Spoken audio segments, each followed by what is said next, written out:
रात का समय था। आज फिर उस कुएं के अंदर से उन तीनों रानियों के रोने की आवाज आ रही थी। गांव के चारों तरफ सन्नाटा था। गली के कुत्ते भी अपना कोना पकड़कर सो गए थे।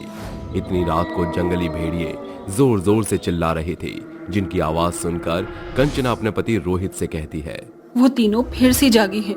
वो तीनों गांव के किसी आदमी को जरूर मारेंगी। सुनिए जी, ये लो, अपने कानों में रुई लगा लो। कुछ ही देर में वो गाना शुरू कर देंगी। कंचना अपने पति रोहित को रुई के गोले देती है, जिन्हें रोहित अपने कानों में लगा लेता है। जिसके बाद कंचना अपने पति रोहित के साथ सो जाती है। जिसके बाद कुछ ही देर में दोनों सो जाते हैं। जिसके बाद उस कुएं से एक मधुर गाने की आवाज आती है। तू आजा, तू आजा, अजनबी हवाएं बेकरार राहें दे रही सदाई, आजा आजा, मंजिलों की राहें चाहतों की बाहें फिर तुझे बुलाए, आजा आजा। उस गाने को सुनकर गांव के 3 आदमी गाने पर आकर्षित हो जाते हैं और बिना सोचे समझे गाने की ओर चलने लगते हैं। चलते चलते वो खूनी कुएं के पास पहुंच जाते हैं और कुएं के अंदर झांकने लगते हैं। तभी 3 भयानक चुड़ैल कुएं के अंदर से चढ़कर ऊपर की तरफ आ रही होती हैं। जिसके बाद वो तीनों चुड़ैल बाहर निकलकर उन तीनों आदमियों की गर्दन पर अपना मुंह रखकर उनका सारा खून चूसकर अपने मुंह से उनका खून कुएं में फेंकने लगती हैं। जिसके बाद वो तीनों चुड़ैल कुएं के अंदर डूब जाती हैं और कुएं का पानी पूरा खूनी हो जाता है। जिसके बाद खूनी कुएं के अंदर से चुड़ैलों के हंसने की आवाज आती है। अगले दिन सुबह जब गांव के लोग उन तीनों आदमियों को कुएं के पास मरा हुआ देखते हैं तो सब बहुत डर जाते हैं। आखिर ये तीनों चुड़ैल गांव के मर्दों को क्यों मार रही हैं? और देखो तो जरा इन लाशों को, इनके अंदर से पूरा खून चूस लिया गया है। आखिर वो चुड़ैल आदमियों का खून चूस कर करती क्या है? पता नहीं, मुझे तो कुछ समझ नहीं आ रहा। अब पता नहीं अगली बार कौन 3 मर्द अपनी बलि इन चुड़ैलों के लिए देंगे। अब हम क्या करें? आखिर हमारे पास और कोई चारा भी तो नहीं है। कौन हमें इन चुड़ैलों से बचाएगा? तभी वहां एक बहुत ही बुजुर्ग आदमी कुएं के पास पहुंच जाता है। जिसके बाद वो उन तीनों लाशों को देखकर बहुत घबरा जाता है और खांसते हुए गांव के लोगों से कहता है, ये तीनों वही हैं। ये तीनों उस गांव के एक भी मर्द को नहीं छोड़ेंगी।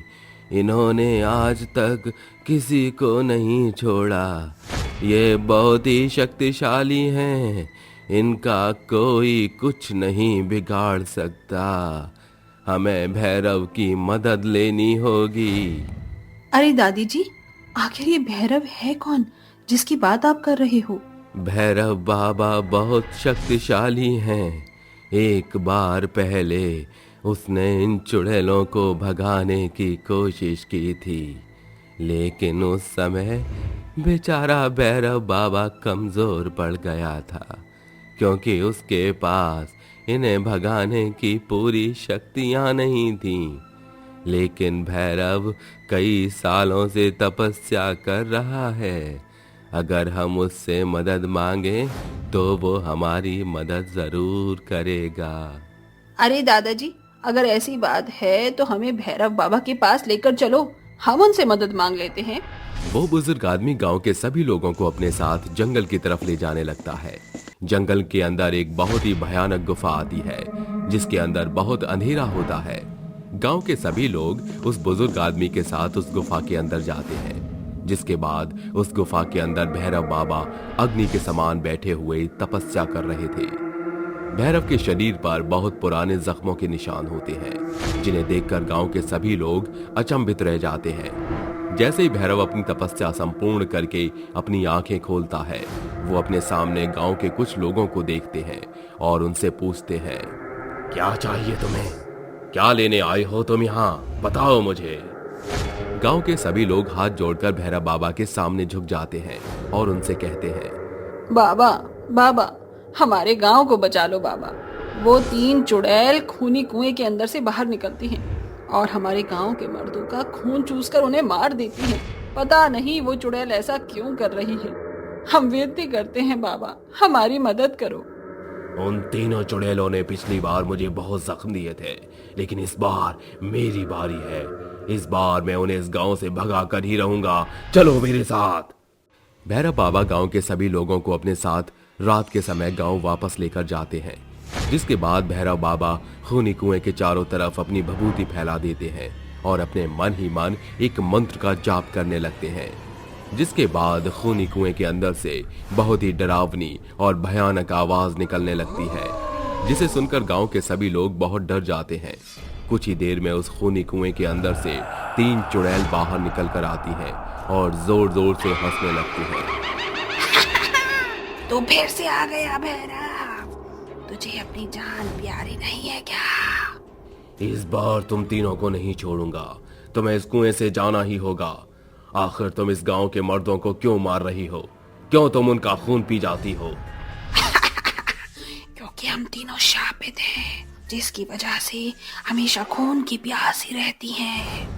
श्रापित? लेकिन तुम दोनों ने ऐसा क्या कर दिया जिसकी वजह से तुम श्रापित हो?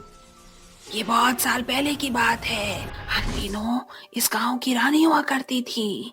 हम बहुत खूबसूरत थी। बड़े से बड़े राज्य का राजा हम तीनों से शादी करना चाहता था, क्योंकि हम तीनों 7 देशों के अंदर सबसे ज्यादा खूबसूरत थी। हमने बहुत बड़े बड़े घर के रिश्ते ठुकराए थे, लेकिन धीरे धीरे उम्र होने के कारण हमारे चेहरे पर हल्की हल्की झुर्रियां और हमारे शरीर में हल्की हल्की कमजोरियां आने लगी, जिसके बाद हम तीनों बहुत परेशान हो गई थी। उस काली रात हम तीनों आपस में बातें कर रही थी।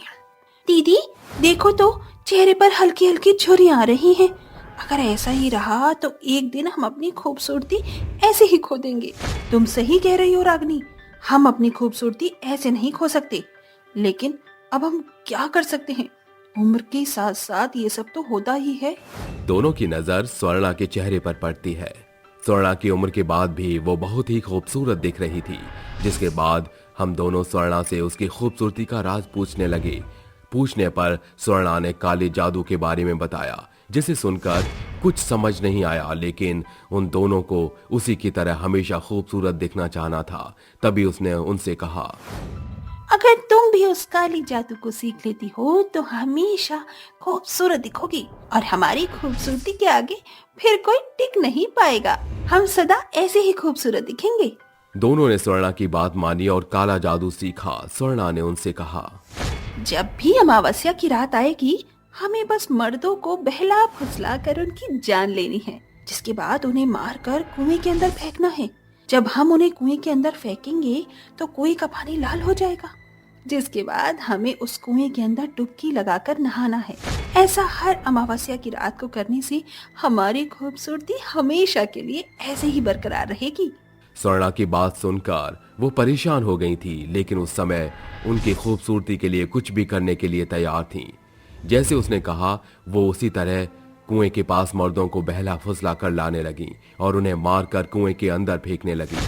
और उसी पानी में नहाकर जब वो बाहर निकलती तो उनका चेहरा पहले से भी और सुंदर दिखने लगता।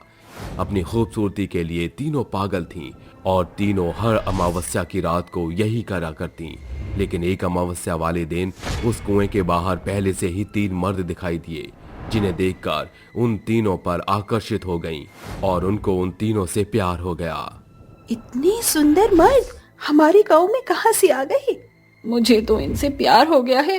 लगता है हम तीनों को अपना हमसफर मिल गया है।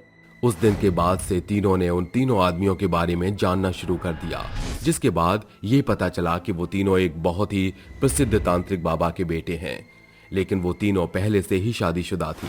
तीनों ने उन तीनों से शादी करके बहुत ललचाया, लेकिन वो तीनों अपनी पत्नियों से बहुत प्यार करते थे। जिसके बाद तीनों को बहुत गुस्सा आया और तीनों ने उन्हें अमावस्या की रात के दिन कुएं के पास बुलाकर मार दिया, उन्हें कुएं के अंदर फेंक दिया। जैसे ही कुएं के अंदर डुबकी लगाकर नहाने वाले थे, इतने में वहां तांत्रिक बाबा पहुंच गए। जब उन्होंने कुएं के अंदर झांककर अपने तीनों बेटों को मरा हुआ देखा तो वो बहुत भावुक हो गए और रोने लगे, जिसके बाद उन्होंने तीनों को श्राप दे दिया। तुम तीनों ने मेरी संतान छीनी है। मैं तुम तीनों को श्राप देता हूँ। आज के बाद तुम तीनों चुड़ैल के रूप में इस कुएं के अंदर ही रहोगी और इन गांव वालों को खून पियोगी। तुम हमेशा खून की प्यासी होगी। वो काली रात उनकी खूबसूरती की आखिरी रात थी। उस दिन तीनों चुड़ैल के रूप में आ गईं, जिसके बाद इस कुएं में रहने लगीं और गांव के मर्दों का खून पीने लगीं। लेकिन अब तुम्हें इस कुएं को छोड़कर जाना होगा। नहीं, अब हम कहीं नहीं जाएंगे। हमें खून पीकर बहुत मजा आता है। तांत्रिक के कई बार समझाने के बाद भी वो तीनों तांत्रिक की एक भी बात नहीं सुनती हैं। जिसके बाद तांत्रिक बाबा अपने झोले से कुछ हड्डियों को निकालकर उन्हें एक घेरे में रख देते हैं और उनके ऊपर कुछ मंत्र फूंकने लगते हैं, जिसके बाद वो उनको जला देता है। तभी अचानक से वो तीनों चुड़ैल भी अपने आप जलकर राख हो जाती हैं और गांव वालों को कुएं की चुड़ैल से हमेशा हमेशा के लिए मुक्ति मिल जाती है।